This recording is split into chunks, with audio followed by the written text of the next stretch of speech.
이는 성령으로 잉태하사 동정녀 마리아에게 나시고 본디오 빌라도에게 고난을 받으사 십자가에 못 박혀 죽으시고 장사한 지 사흘 만에 죽은 자 가운데서 다시 살아나시며 전능하신 하나님 우편에 앉아 계시다가 저리로서 산 자와 죽은 자를 심판하러 오시리라.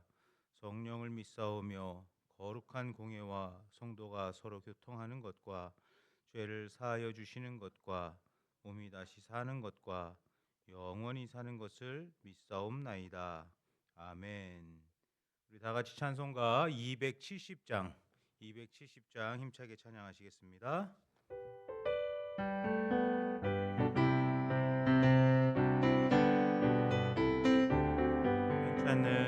변찮는 주님의 사랑과 거룩한 보혈의 공로를 우리 다 찬양을 합시다. 주님을 만나볼 때까지 예수는 우리를 깨끗게 하시는 주시니 그의 피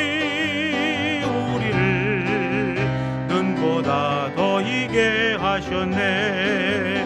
우리를 깨끗게 한 피는 무궁한 생명의 물일세. 생명의 구원을 받은 자 하나님 찬양을 합시다. 예수는 우리를 깨끗게 하시는 주시니 그의 피 눈보다 더 희게 하셨네. 주님의 거룩한 보혈을 날마다 입으로 간증해 담대히 싸우며 나가세. 천국에 들어갈 때까지 예수는 우리를 깨끗게 하시는 주시니 그의 피 우리를 눈보다 더 희게 하셨네. 십자가 단단히 붙잡고 날마다 이기며 나가세.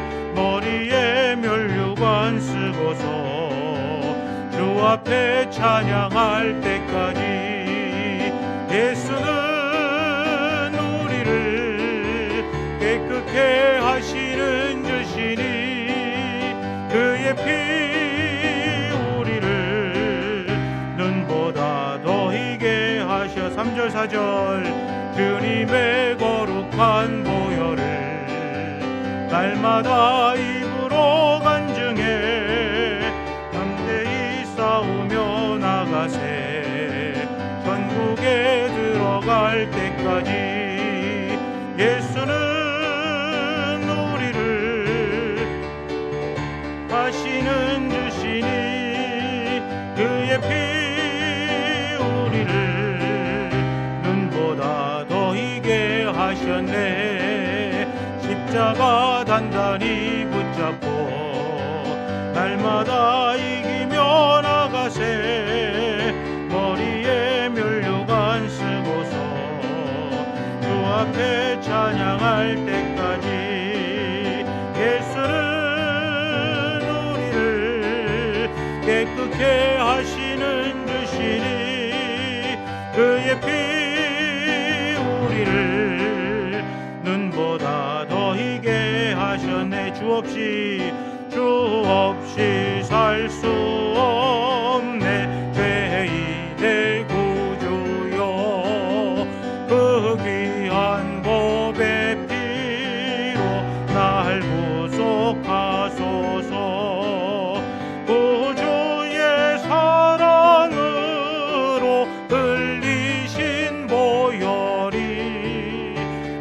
소망 나의 위로 내 영광 됩니다. 주 없이 살 수 없네. 나 혼자 못 서리. 힘없고 부족하나 지혜도 없도다.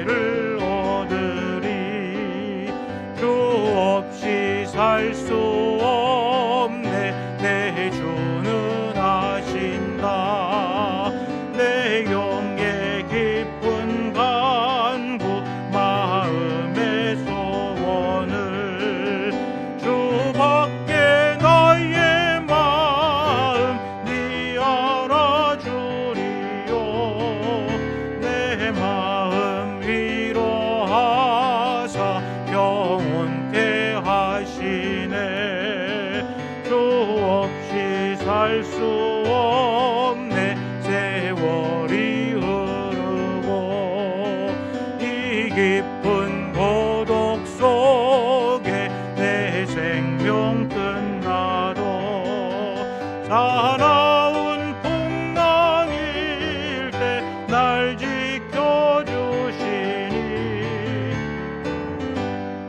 계신 주님 늘 힘이 됩니다. 3절 4절 합니다.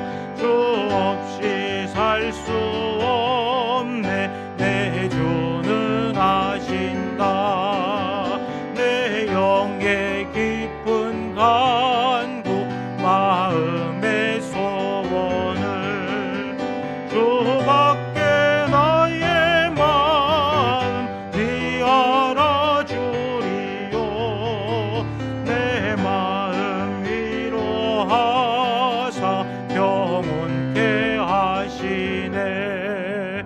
주 없이 살 수 없네 세월이 흐르고 이 깊은 고독 속에 내 생명 끝나도 사나운 풍랑일 때 날 지켜주시니 내 곁에 계신 주님 늘 힘이 됩니다. 빛의 사자들이여 빛의 사자들이여 어서 가서 어둠을 물리치고 주의 진리 모르는 백성에게 복음의 빛 비춰라. 빛의 사자들이여 복음의 빛 비춰라. 괴로운 밤 밝게 비춰라. 빛의 사자들이여 선한 사역 위하여 힘을 내라. 주 함께 하시겠네. 주의 크신 사랑을 전파하며 복음의 빛 비춰라. 빛의 사자들이여 복음의 빛 비춰라. 괴로운 밤 밝게 비춰라. 빛의 사자들이여 주님 부탁하신 말 순종하여 이 진리 전파하라. 힘을 다해 복음의 빛 비춰라. 빛의 사자들이여 복음의 빛 비춰라. 괴로운 밤 밝게 비춰라.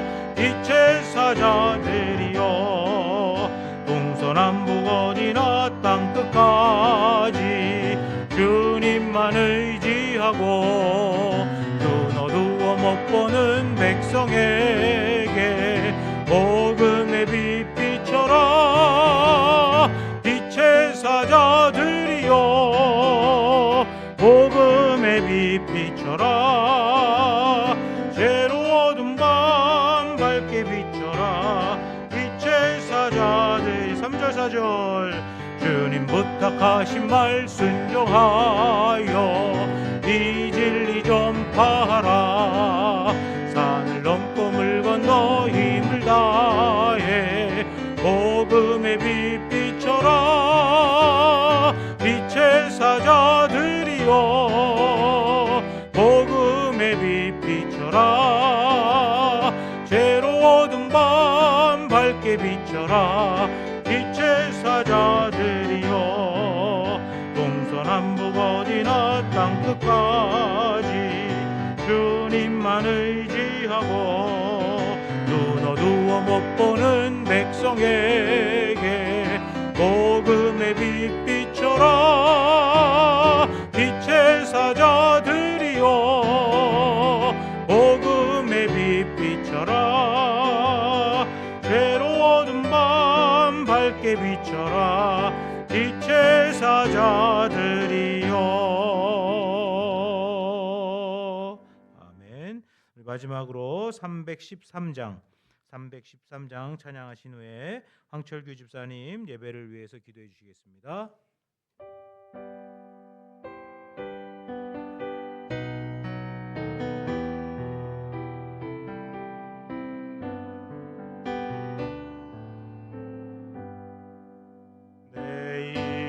임금 예수 내 주여 이 죄인이 주님 앞에 한없는 은혜 받고서 내 생명 모두 드리오니 그 풍성하시는 종을 주 내게 내려주소서. 내 임금 예수 내 주여 내 허물은 덮으시고 주 십자가에 흘리신 그 피를 믿는 마음 보사 내 중한 죄를 사하여 참 평안한 맘 주소서. 내 임금 예수 내 주여 주 내에 감격하여 한없는 감사 찬송을 내 주님 앞에 드리오며 내 마음과 정성 다하여 늘 기뻐하며 살리라. 내 임금 예수 내 주여 이 마음과 이 천한 몸 그 법의 피로 갚주고 주 친히 사신 것이오니 나 이제 사나 죽으나 주 뜻만 따라 살리라. 아멘.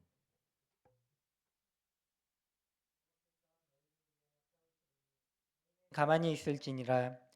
사랑과 은혜가 충만하신 아버지 하나님, 이 시간 함께 모여 예배하게 하시니 감사합니다.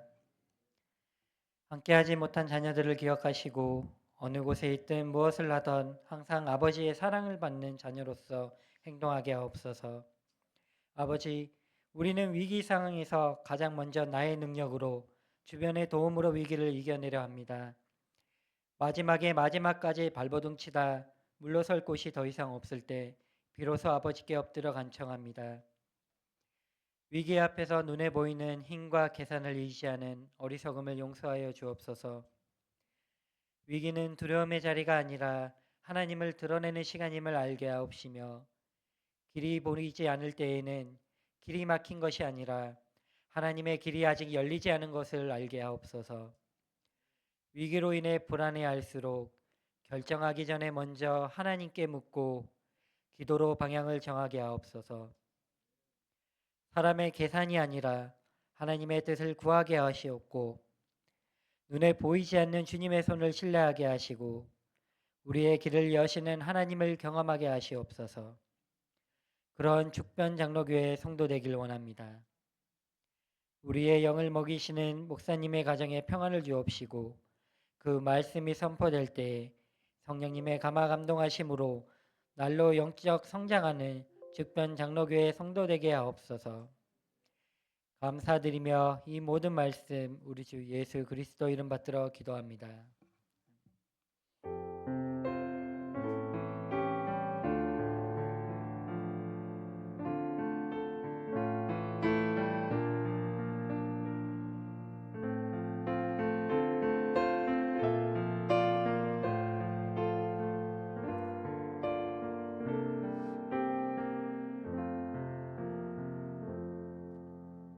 감사합니다. 하나님 말씀 봅니다. 오늘 우리에게 주신 하나님 말씀 로마서 13장 1절로 7절까지 말씀입니다. 로마서 13장 1절로 7절까지 말씀. 로마서 13장 1절로 7절까지 한 절씩 교독하시고 마지막 절은 같이 합독하도록 하겠습니다. 네. 각 사람은 위에 있는 권세들에게 복종하라. 권세는 하나님으로부터 나지 않음이 없나니 모든 권세는 다 하나님께서 정하신 바라. 그러므로 권세를 거스르는 자는 하나님의 명을 거스름이니 거스르는 자들은 심판을 자취하리라. 다스리는 자들은 선한 일에 대하여 두려움이 되지 않고 악한 일에 대하여 되나니 내가 권세를 두려워하지 아니하려느냐. 선을 행하라. 그리하면 그에게 칭찬을 받으리라. 그는 하나님의 사역자가 되어 내게 선을 베푸는 자니라. 그러나 내가 악을 행하거든 두려워하라. 그가 공연히 칼을 가지지 아니하였으니 곧 하나님의 사역자가 되어 악을 행하는 자에게 진노하심을 따라 보응하는 자니라. 그러므로 복종하지 아니할 수 없으니 진노 때문에 할 것이 아니라 양심을 따라 할 것이라. 너희가 조세를 바치는 것도 이로 말미암음이라. 그들이 하나님의 일꾼이 되어 바로 이 일에 항상 힘쓰느니라. 같이 읽습니다. 모든 자에게 줄 것을 주되 조세를 받을 자에게 조세를 바치고 관세를 받을 자에게 관세를 바치고 두려워할 자를 두려워하며 존경할 자를 존경하라. 아멘. 할렐루야. 우리 같이 인사하겠습니다. 또 만나서 반갑습니다. 사랑하고 축복합니다. 감사합니다. 우리가 지난 시간 그리스도인의 삶의 자세로서 악을 악으로 갚지 말고 선으로 악을 이기라라는 이 교훈의 말씀을 들었죠. 우리가 이 세상에 살면서 선으로 악을 이기는 방법은 바로 모든 원수 갚을 일들을 하나님께 맡기는 것입니다. 그러니까 원수 갚을 일 있으면 어떻게 됩니까? 내가 갚는 것이 아니고 하나님께 맡기는 것입니다. 내가 직접 원수를 갚는 것이 아니라 원수 갚는 것까지도 하나님께 다 맡겨야 된다라는 것이죠. 그러니까 여러분, 왜 원수 갚는 것을 하나님께 맡겨야 되냐면 원수 갚는 일은 누구에게 속한 것이다? 하나님께 속한 것이기 때문입니다. 그러니까 이 땅에서의 원수 갚는 것은 하나님께서 반드시 갚아주실 것을 믿고 하나님께 다 맡기시기 바랍니다. 이것이 바로 하나님의 영역과 나의 영역을 인정하는 것입니다. 하나님의 영역, 나의 영역, 그것을 인정할 때에 하나님이 일하실 공간을 내어드릴 수 있다라는 것입니다.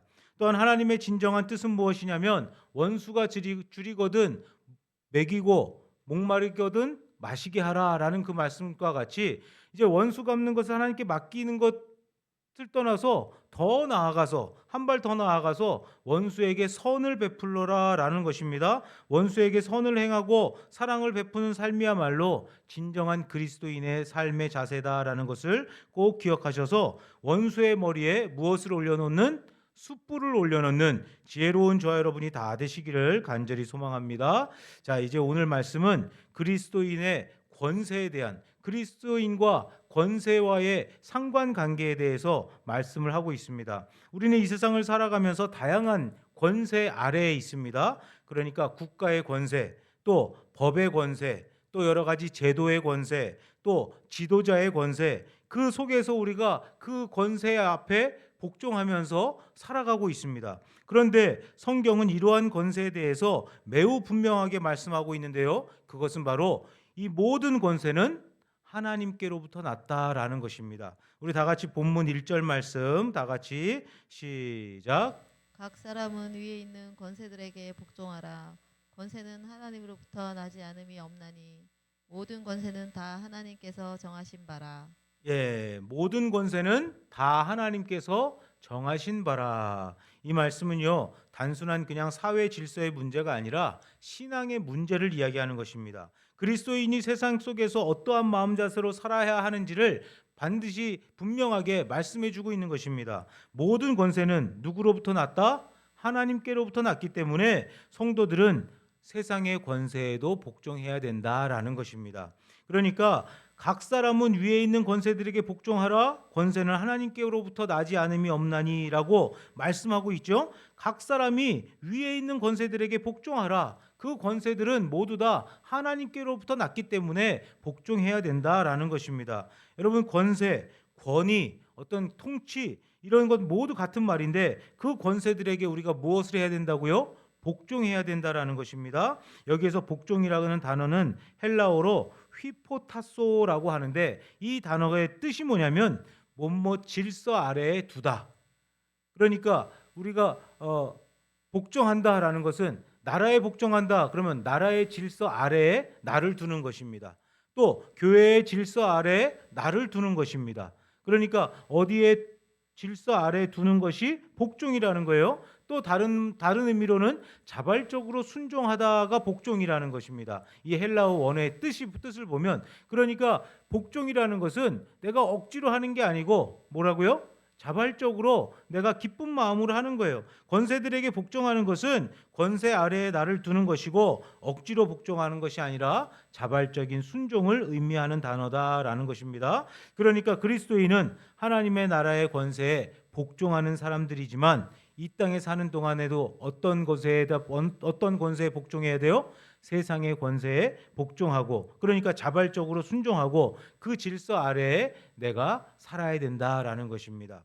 이 말들의 신학적 의미는 무엇이냐면 모든 권력이 완전하다라는 것은 아닙니다. 그러니까 불완전하고 세상의 권력은 불완전하죠. 또 때로는 불합리적이지요. 또 때로는 합법적이지도 않고 타당하지도 않습니다. 그렇죠? 세상의 권력은 그러나 그럼에도 불구하고 복종해야 하는 이유는 그 모든 권세, 이 나라의 권세의 기원이 누구로부터 있다? 하나님으로부터 있기 때문에 그렇다라는 것입니다. 그리고 하나님은요 세상을 무질서하게 우리가 볼 때는 무질서한 것 같지만 사실은요 무질서하게 놔두지 않으시고 그 권세 아래에서 질서와 통치를 위해서 권세를 세우셨다라는 것입니다. 그러니까 이 나라의 지도자를 세우고 또 나라의 법을 만들게 하시고 하는 그 모든 이 이유는 무엇이냐면 이 나라 안에서 이 질서 안에서 우리를 살게 하기 위해서 질서 있게 조화롭게 살게 하기 위해서 만드셨다라는 것이죠. 여러분 우리 동네는 별로 교통 신호랑은 별로 관계가 없죠. 우리 동네는 그죠?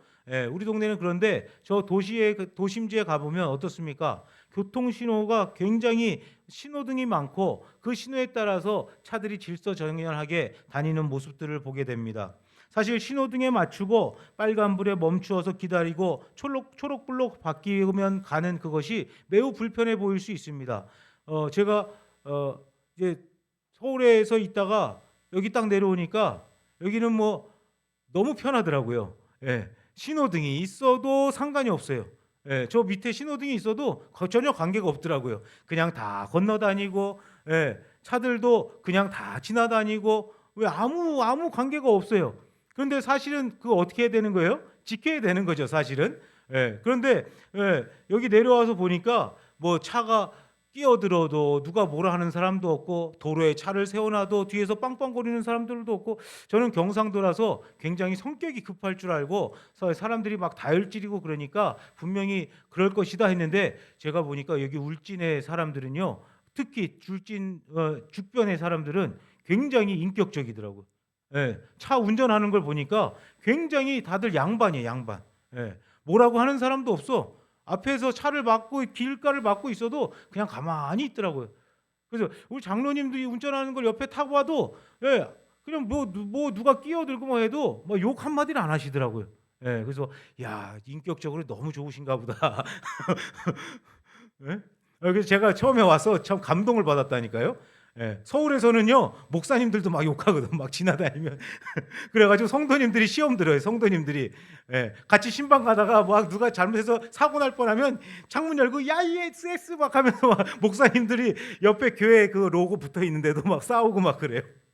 그래가지고 예, 성도님들이 막 뭐 이렇게 시험 들어가지고 막 서로 막 얘기하는 그런 것도 많이 있었는데 여기 오니까 온 동네 사람들이 뭐 차 가지고 뭐 하고 뭐 서로 싸우고 그러는 거를 못 봤어요. 그래서 너무너무 감사하고 좋은데 여러분 그러나 이 교통법이 없으면 어떻게 될까요? 난장판이 되겠죠, 세상이. 그렇죠? 예, 제가 2009년도부터 2019년도까지 한 10년 정도를 이제 1년에 한두 차례씩 중국에 이제 사역을 하러 갔어요. 거의 신학교 강의를 하러 갔는데 한 10년 정도 이제 코로나 오기 전까지, 코로나 때 그 오기 전에 중국의 선교사님들이 다 추방을 당했어요. 거기서 다 조사해가지고 완전히 뭐 들어오지 못하게 하고, 다 갔다가 다시 빠꾸당해서 들어오기도 하고, 그래서 다 거기 있던 신학교들이 이제 거기서 코로나가 되면서 막 제주도로도 넘어오고 이제 이렇게 이런 일들이 있었는데, 제가 한 10년 정도 다녔는데 저 북쪽에 이제 하얼빈 쪽에는 이제 여러 군데를 갔는데, 하얼빈 쪽에는요, 거기 이제 겨울에 가면 굉장히 멋있어요. 그 삥등제라고 해서 그 얼음을 성을 막 만들어 가지고 불빛 찬란하게, 얼마나 멋있는지 몰라요. 그렇게 아름다운 도시인데 와, 차는요 완전 난장판이에요. 예. 뭐 신호가 있건 없건, 그 앞에 저기 공안이 서 있건 없건 상관이 없습니다. 막 아무 데서나 유턴을 하고 아무 데서나 그냥 도로가 있어도 도로와 상관없이 차들이 막 다녀요. 예, 인도로도 막 올라오고 막 굉장히 무섭습니다. 그래서 야, 이런 데가 다 있어? 그래서 저 중부 쪽에 이제 정저우라고 하는 시가 있어요. 정저우. 거기 이제 그 소림사가 가까운 동네입니다. 예, 그리고 또 거기서 또 한 2시간 이제 고속철을 타고 가면 시안이라고 하는 데가 있어요. 시안시. 이제 그 서안이라고도 하는데 거기는 뭐가 유명하냐면 우리 진시 황제 무덤, 삑마용이라고 있습니다. 그런데 일대 도시를 다니다 보면요, 완전히 소음공해예요. 뭐냐면요, 막 서로 빵빵대고요. 예, 엄청납니다. 좀 이렇게 걸어가다 보면요, 막 스트레스 받아요. 그럴 정도로 사람들 막 칠 정도로 오토바이고 차고 그냥 무법천지입니다. 예, 완전히 뭐 법이 없는 나라 같이 보여요. 가보니까. 그런데도 사고가 안 나는 게 참 신기하더라고 보니까. 예. 그런데 중요한 것은 중국 사람들이 얼마나 그 나라의 권세에 복종을 하느냐면요, 뭐 하나 딱 나라에서 뭐 하나 법을 딱 발의하면 모두가 그냥 착착착 일사불란하게. 그래서 그 당시에 제가 2018년도, 2017년도 그 당시에는 그때 어떤 정책이 있었냐면, 매연이 하도 많이 나오니까, 중국에 매연이 많으니까 그 당시 시진핑이 뭘 했냐면 오토바이를 다 전기 배터리로 바꿔라 그랬어요. 오토바이를. 그랬더니 진짜로 동네 다니는 모든 오토바이가 다 전기로 배터리로 바꿔서, 오토바이 막 부릉부릉 우리 동네 다니다 보면은 막 소리 나잖아요, 그죠? 부릉부릉 막. 그러는데 얼마나 조용한지 그냥 자전거 쓱 지나가는 것처럼. 예, 그래서 야, 저거 하나 잘 만들었다 그런 생각이 들더라고요. 그럴 정도로 일사불란하게 그 권위 앞에 그들이 복종하는 모습을 보았습니다. 여러분, 이렇게 우리나라의 권세는 사실 국민들을 억압하기 위한 것이 아니고, 이 나라의 권세자들을 세우는 이유는 뭡니까? 질서를 위한 하나님의 도구라는 것을 우리가 깨달아야 돼요. 그러니까 사실 대통령이든 국회의원들이든 이 모든 사람들을 하나님께서 세우시는 이유는 하나님의 도구로 사용하시는 거예요.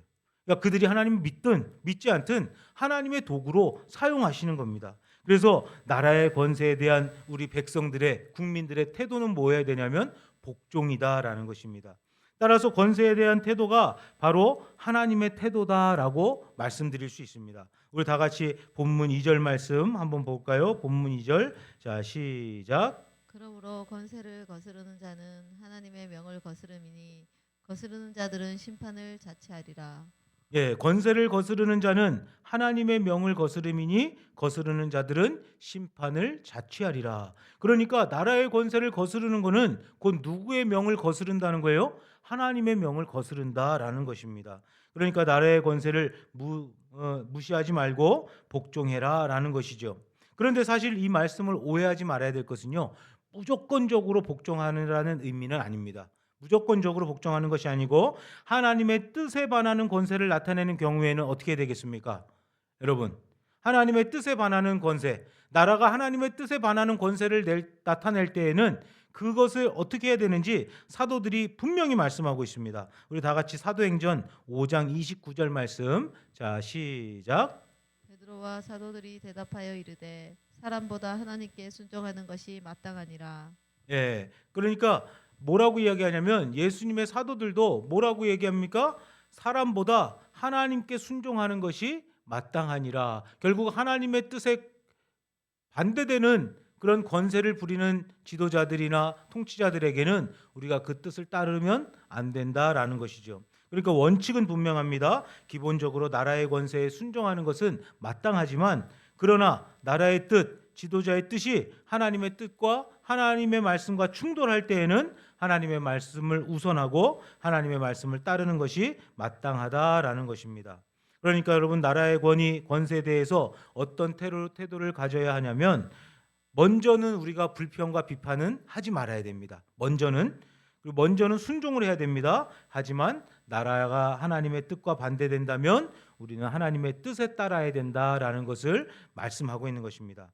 그러므로 나라의 지도자들은요 반드시 권세의 근원이신 하나님을 꼭 기억해야 됩니다. 그러니까 우리 나라의 지도자들이 나라의 하나님의 권세, 그 권위를 기억해야 되는 것이죠. 두렵고 떨리는 마음으로 하나님의 뜻을 이루어드리는 마음으로 나라를 다스리고 이끌어 가야 합니다. 그래서 하나님을 잘 믿는 자들이 나라의 지도자가 되어야 되는 것이 바로 이런 이유입니다.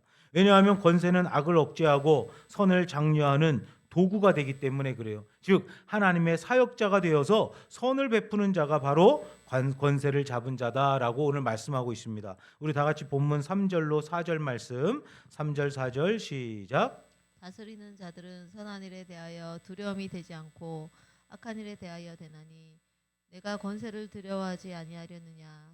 선을 행하라. 그리하면 그에게 칭찬을 받으리라. 그는 하나님의 사역자가 되어 내게 선을 베푸는 자니라. 그러나 내가 악을 행하거든 두려워하라. 그가 공연히 칼을 가지지 아니하였으니 곧 하나님의 사역자가 되어 악을 행하는 자에게 진노하심을 따라 보응하는 자니라. 예, 자 보세요. 거기 본문 말씀에 참 놀라운 표현을 합니다. 하나님의 사역자라는 표현을 합니다.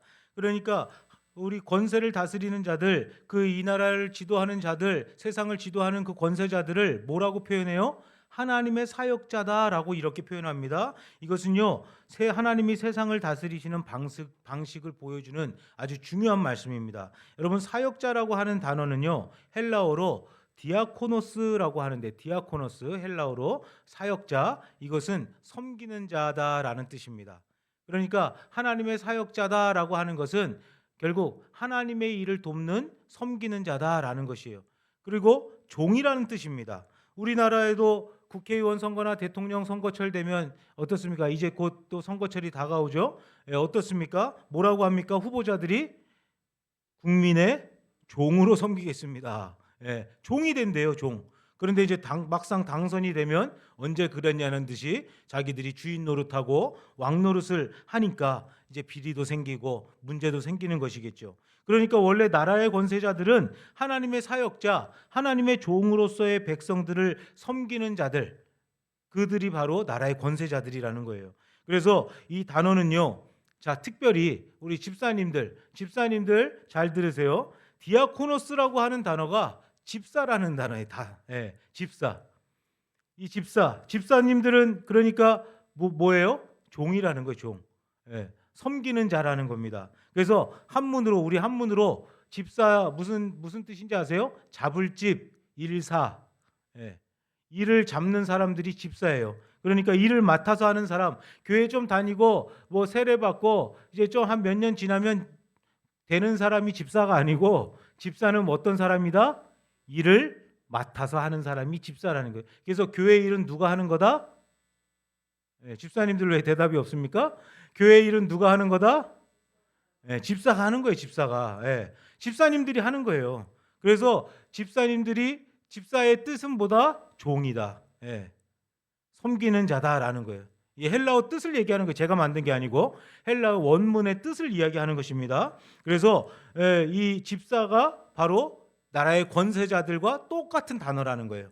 그러니까 나라의 권세자, 즉 대통령, 국회의원 이런 이 위정자들이 바로 집사예요. 집사. 디아코노스 헬라어로. 그래서 종이라는 뜻입니다. 그래서 나라의 권세자들도 하나님의 종으로서 하나님께서 맡기신 일을 수행하는 도구다라는 사실입니다. 자, 그렇다면 왜 권세자들을 하나님의 사역자라고 부르냐면 하나님이 그 질서를 원하시기 때문에 또 그 질서를 유지하는 도구로 종으로 사용하시기 때문에 그렇다라는 것입니다. 그러니까 세상의 질서를 권세자들을 통해서 잡아가시는 것입니다. 그래서 교회의 이 질서도 우리 교회 질서는 장로님 권사님들이 잡는 거예요라고 하지만 그 이제 어른으로서 권사는 가르칠 권면할 권자에 그죠? 그래서 스승의 역할을 해주는 것이 권사님들이고 집사님들은 실질적으로 일을 하는 분들이 집사님들이다라는 것입니다. 그러니까 여러분 이 세상의 대통령도 위정자들도 우리 이 제도도 법도 만드는 모든 이유는 하나님의 도구로 사용되어지는 종의 역할을 하라고 만들어 주신 거다라는 것이죠. 그러니까 세상의 혼란을 막는 잔치가 바로 권세자다라는 것입니다. 자, 그런데 권세자들이 항상 옳습니까? 그렇지 않잖아요. 그렇죠? 대부분이 그렇지 않죠.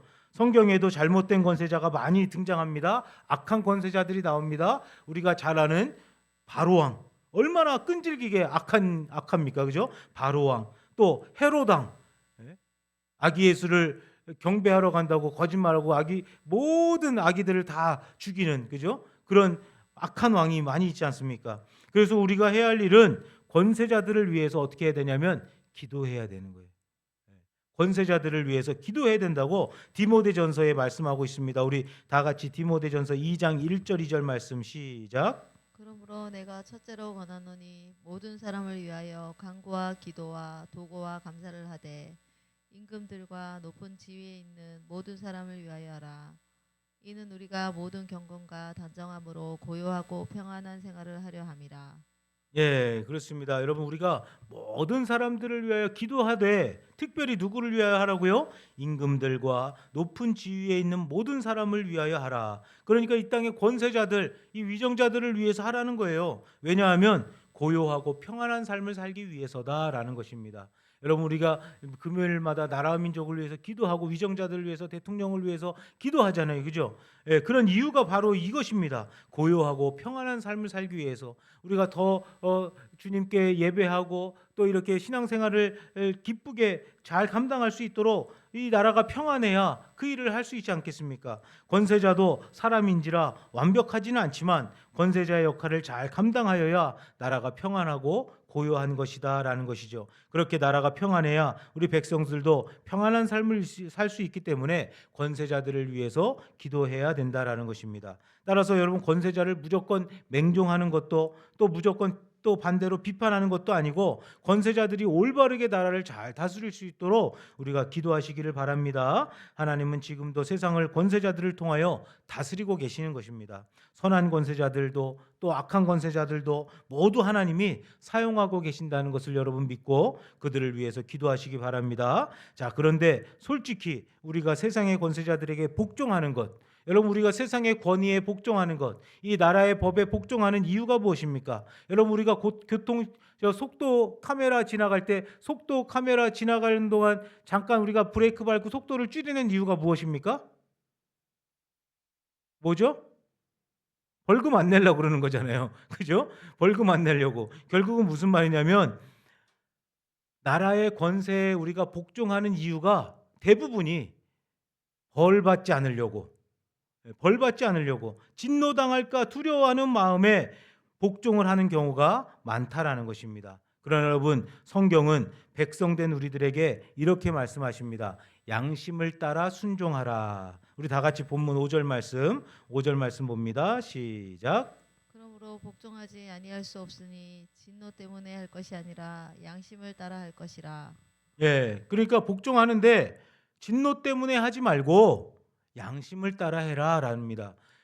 그러니까 우리가 사실 복종을 안 할 수 없죠. 나라의 법에 복종을 안 할 수 없습니다. 그죠? 법을 안 지키면 안 됩니다. 그런데 그것을 내가 안 지켜서 벌을 받으니까 지켜야지가 아니고 양심에 따라서 하라라는 것입니다. 여러분 여기서 말하는 진노는요, 단순한 사람의 어떤 징계 또 화를 당하는 것, 벌을 받는 것, 이것을 의미하는 것이 아닙니다. 여러분 우리가 권세를 거스르는 행위는 단순히 법을 어기고 나라의 권세에 대항하는 정도가 아니고 하나님의 질서를 거스르는 것이기 때문에 그 질서에 우리가 순종하고 복종해야 된다라는 것입니다. 그래서 그 결과로 우리가 어떻게 합니까? 권세를 거스르면 벌을 당하고 징계를 당합니다. 그러니까 우리가 권세에 복종하는 이유는 하나님의 심판을 당하지 않기 위해서, 결국은 우리가 나라의 심판도 당하지만 하나님의 만들어 놓은 질서니까 하나님의 심판을 당하지 않기 위해서 복종한다라고 할 수 있습니다. 그러나 바울은 우리가 권세자들에게 복종하는 더 중요한 이유를 말하고 있죠. 그것은 바로 양심 때문에 순종하라라는 것입니다. 이것이 바로 우리의 신앙의 수준을 나타내는 것입니다. 그러니까 무슨 말이냐면 우리가 법을 지키는데 걸리면 벌 받고 벌금을 내니까 법을 지킨다고 한다면 우리의 수준은 낮은 것입니다. 그러니까 우리 국민들의 수준은 낮은 거예요. 그러니까 경찰이 보면 가만히 있고 경찰이 안 보는 데서는 죄를 짓고, 그렇죠? 그것은 바로 수준이 낮다는 거예요. 성숙한 국민은 어떤 것이냐면 그것이 양심에 찔리니까 하지 말아라라는 거예요. 법을 어기는 것을 양심에 맡겨서 양심에 따라 지키고 안 지키고, 그러니까 하나님 앞에서 우리가 그것은 옳지 않은 것이기 때문에 하지 않아야 되는 것이 성숙한 신앙인의 모습이다라는 것입니다. 여러분, 어떤 사람이 밤에 아무도 없는 길에서 신호등이 빨간불이 되어서 섰습니다. 아무도 없는데, 차도 없고 사람도 없고 또 뭐 경찰도 없고 아무도 없는데 그냥 지나갈 수 있는데 그 사람이 만약에 멈춰 섰다고 한다면 그 이유가 무엇이겠습니까? 양심 때문이죠. 그죠? 아무 걸릴 일이 없어요. 카메라도 없고 아무것도 없는데 그 사람이 섰다고 한다면 양심 때문이라는 거예요. 아무도 없는 골목에, 사람이 없는 골목에 지갑이 떨어져 있습니다. 그 지갑을 보니까 수십만 원이 들어 있어요. CCTV도 없습니다. 또 물론 사람도 없습니다. 그런데 그 사람이 그 지갑을 주어서 돈만 빼가지고 그 지갑은 버리고 갈 수 있지만 그것을 가지고 경찰서를 찾아갔습니다. 그러면 왜 그랬을까요? 그 사람이 뭔 상을 받으려고? 아니죠. 양심 때문에 갔다는 거예요. 양심 때문에 잃어버린 사람의 마음을 생각하는 긍휼의 마음, 자비의 마음으로 찾아갔다는 거죠. 그러니까 여러분, 벌 받을까 봐 죄를 안 짓고 착하게 사는 것이 아니고 우리는 어떠한 것 때문에 착하게 사는 거예요? 양심 때문에 착하게 사는 사람이 바로 수준이 높은 국민이라는 거예요. 그러니까 권세자들에게 복종하는 것도 권세자들을 대항하면 감옥 갈까 봐, 사형당할까 봐 말을 듣는 것이 아니고 양심 때문에 하나님이 허락하신 권세자이니까 우리가 복종하는 것, 하나님의 권위를 인정하는 것이 되는 그 방법이 바로 권세자들에게 복종하는 것입니다. 그러니까 여러분, 그리스도인이 권세자 앞에 복종하고 순종해야 하는 이유는 강제가 아니라 양심에서 나오는 것이죠. 따라서 양심을 따라 하나님 앞에서 살아가는 성숙한 그리스도인이 되시기를 축복합니다. 자, 그리고 이어서 이제 이야기합니다. 구체적으로 어떤 것들을 복종해야 하는지 예를 들어서 말씀하고 있습니다. 우리 다 같이 본문 6절 7절 말씀 시작. 너희가 조세를 바치는 것도 이로 말미암음이라. 그들이 하나님의 일꾼이 되어 바로 이 일에 항상 힘쓰느니라. 모든 자에게 줄 것을 주되 조세를 받을 자에게 조세를 바치고 관세를 받을 자에게 관세를 바치고 두려워할 자를 두려워하며 존경할 자를 존경하라. 예, 여기에서 조세와 관세를 비유로 이야기하죠. 먼저 조세는 뭐냐면 조세는 국가에 정기적으로 내는 세금을 조세라고 합니다. 따라서 여러분들이 소득세, 뭐 재산세, 또 주민세, 당신은 인두세라고 그랬어요. 인두세, 사람 머리 두당 내는 세금이다. 인두세라고 그랬습니다. 그래서 로마에서 사람마다 내는 세금을 이야기하는데 로마의 지배를 받던 유대인들이요, 당시 큰 반감을 가지고 있었습니다. 왜냐하면 당시는 식민지 상태였죠. 로마의 지배를 받았습니다. 그러니까 로마의 세금까지 내야 했어요. 또 인두세라는 세금이 얼마였냐면 1년에 한 데나리온, 그러니까 일반 노동자 하루 품삯을 이제 1년에 한 번씩 내는 거였습니다. 뭐 많은 돈은 아니었지만 또 그렇게 품삯을 매년마다 세금으로 내야 됐어요. 또 뿐만 아니라 토지세, 농사 짓는 곡물에 자기의 소득의 곡물의 10%를 내야 됐습니다. 그러니까 많이 내는 거죠. 예, 여러분이 만약에 1,000만 원을 번다 그러면 100만 원을 내야 되는 게 바로 그런 토지세, 주민세 같은 걸 내는 겁니다. 또 포도주나 기름은 약 20%를 냈다고 합니다. 그러니까 얼마나 많이 냈습니까? 그것뿐만 아니라 또한 수확의 어떤 일부분만 내는 것이 아니고 물건을 이동하거나 거래를 할 때 뭐든지 그런 세금을 냈어요. 관세를 낸 거예요. 그래서 우리나라도 외국에서 들어오는 물건들 뭘 내요? 관세를 내잖아요. 그죠? 그런 세금을 내고 또 입장료 내듯이 통행료 내듯이 또 지나다니면 길 다니면 통행세도 내야 되는 거예요. 또 무엇보다도 유대인들은 뭘 내요? 또 성전세를 냅니다. 성전세. 그래서 1년에 반세겔씩 성전세를 냅니다. 그래서 그건 어디에 있습니까? 우리 예수님이 우리 베드로에게 베드로가 우리 성전세를 내야 되는데 어떻게 합니까? 그러니까 어떻게 뭐라고 얘기해요? 저기 물고기 나가서 낚시해가지고 물고기를 잡으면 그 속에 한 세겔 동전이 있다. 그걸로 네 거랑 내 거랑 두 개를 내라. 그렇게 얘기하시지 않습니까?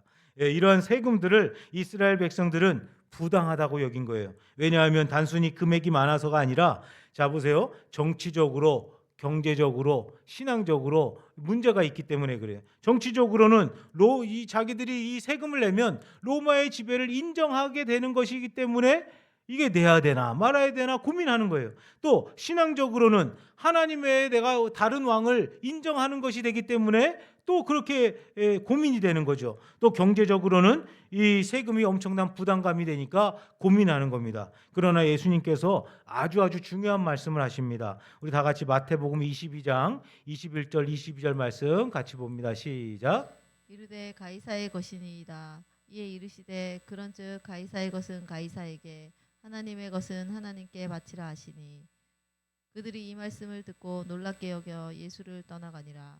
예, 예수님 뭐라 그래요? 우리 잘 알죠? 가이사의 것은 가이사에게, 하나님의 것은 하나님에게 바쳐라. 이 말씀은요, 잘 보세요.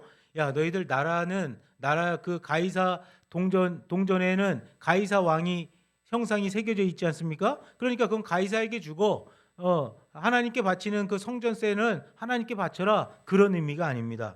그러니까 무슨 말이냐면 사회적인 그 모든 책임들이 믿음과 분리되지 않는다라는 것을 이야기하는 것입니다. 여러분 잘 들어보세요. 예수님이 로마의 권위를 절대화해서 그런 이야기를 하신 것이 아니고 로마의 권위를 인정해서 그런 이야기를 하신 것이 아니고 질서를 인정하되 너희들 하나님의 권위를 인정하라라는 것입니다. 그러니까 가이사의 것은 가이사에게 바치고 하나님께 것은 하나님께 바치는데 잘 들어보세요. 이 땅의 모든 것이 누구의 것입니까? 하나님의 것이잖아요. 그러니까 예수님은 돌려서 얘기하신 거예요. 가이사의 것은 가이사에게 내고 그러니까 너희들 세금도 착실하게 내고 헌금도 착실하게 내고 그런 의미가 아니고 이 모든 것이 하나님의 것이니 너희들이 그 권위도 복종해주고 또 하나님의 권위를 인정해라라는 것을 말씀하고 있는 것이에요. 그러니까 권세의 근원을 인정하라는 것입니다. 하나님이 세우신 질서 속에서 너희들이 살아가라. 불평하지 말고 하나님이 세우신 질서 속에서 살아가라라는 것이에요. 또 양심으로 행동해라라는 것입니다. 하나님이 보신다고 생각하고 코람되어 하나님의 존전 앞에서의 삶을 살아가라라는 것입니다. 세상에서의 책임과 의무도 너희들이 다 해라. 왜냐하면 삶 전체가 신앙이고 믿음이기 때문에 그렇다라는 것입니다. 여러분 우리가 그러니까 세상의 법을 지키고 세상에 우리가 세금을 내고 뭐 하는 것을 부당하게 생각하지 마시고 이 모든 것이 다 하나님의 것인데 하나님의 것을 인정하는 마음으로 그것들을 하라라는 것이죠. 하나님의 것을 인정하는 마음으로. 그러니까 여러분 그리스도인은요 세상을 떠나고 세상과 분리되고 세상과 따로 사는 사람이 아니고 세상 속에서 하나님의 나라의 질서를 살아가는 사람이다라는 것입니다. 그러므로 세상의 권세와 하나님의 권세가 따로 있는 것이 아니라 이 세상의 모든 권위를 세우신 최고의 권위가 바로 하나님이다라는 것을 이 말씀을 통해서 가르쳐 주고 계시는 것입니다. 따라서 오늘 말씀을 통해서 우리는 우리의 주인이 누구인가를 다시 한번 정리할 수 있습니다. 여러분, 여러분의 돈, 여러분의 물질 누구의 것입니까? 여러분의 삶은 누가 주인입니까? 여러분의 존재 자체는 주인이 누구십니까? 하나님입니다. 그 하나님의 권위를 인정하고 살아갈 때에 이 땅에서의 질서도 우리가 잘 지키고 이 땅에서의 권세자들을 위해서 우리가 기도하면서 이 땅의 권세자들이 잘 이 나라들을 운영하고 또 나라들을 잘 다스려서 우리가 더욱더 주님 안에서 고요하고 평안한 삶을 살아갈 수 있기를 그런 삶을 살아가기를 간절히 바랍니다. 그러나 여러분 중요한 것은 무엇입니까? 이 모든 세상의 권위가 최고의 권위이신 하나님의 것이므로 하나님이 이 세상을 세우신 것을 우리가 반드시 인정하고 그 안에서의 질서에 순종하고 나아가서 하나님의 권세 앞에서 모두 우리가 무릎 꿇고 복종하는 우리 모두가 되시기를 주님의 이름으로 축원합니다. 기도하겠습니다. 하나님 아버지, 이 세상의 모든 권세들, 모든 권세자들, 또 법이나 제도들 앞에서의 또 세상의 권세가 따로 있고 하나님 따로 생각하고 행동했던 것들, 하나님 우리의 무지함들을 용서하여 주시옵소서. 또한 징계나 벌을 받지 않으려고 어쩔 수 없이 복종하기도 했습니다. 어쩔 수 없이 법을 지키기도 했습니다. 그러나 이 세상의 모든 권세를 세우신 분은 하나님이심을 깨달았으니 세상의 모든 권세들이 다 하나님께 무릎 꿇고 굴복할 것이고, 또 그리스도인인 우리들은 하나님의 권세를 깨닫고 오직 우리의 주인이 누구인지를 잊어버리지 말고 항상 기억하여서 하나님의 권세에 복종하는 지혜로운 하나님의 백성들이 다 되게 하여 주시옵소서. 그리고 가이사의 것은 가이사에게, 하나님의 것은 하나님께 바치라는 그 예수 그리스도의 말씀을 잘못 오해하고 서로 다른 것이 아니라 모든 것이 하나님의 것이지만 세상의 권위에도 복종하고, 그렇지만 언제나 세상의 모든 권세가 하나님께 속해 있으니 하나님의 은혜 가운데 모든 삶 전체를 하나님께 드리라는 이 말씀임을 깨달아서 매일의 삶을 하나님께 드리는 우리 모두가 되게 하여 주시옵소서. 돌아가는 발걸음도 지켜보해 주시고 이 밤도 평안한 밤 되게 하여 줄 줄 믿사옵고 만왕의 왕 되신 예수 그리스도 이름으로 간절히 기도하옵나이다. 아멘. 하늘에 계신 우리 아버지여, 이름이 거룩히 여김을 받으시오며 나라가 임하시오며 뜻이 하늘에서 이룬 것 같이 땅에서도 이루어지이다. 오늘 우리에게 일용할 양식을 주시옵고 우리가 우리에게 죄 지은 자를 사하여 준 것 같이 우리 죄를 사하여 주시옵고 우리를 시험에 들게 하지 마시옵고 다만 악에서 구하시옵소서. 나라와 권세와 영광이 아버지께 영원히 있사옵나이다. 아멘.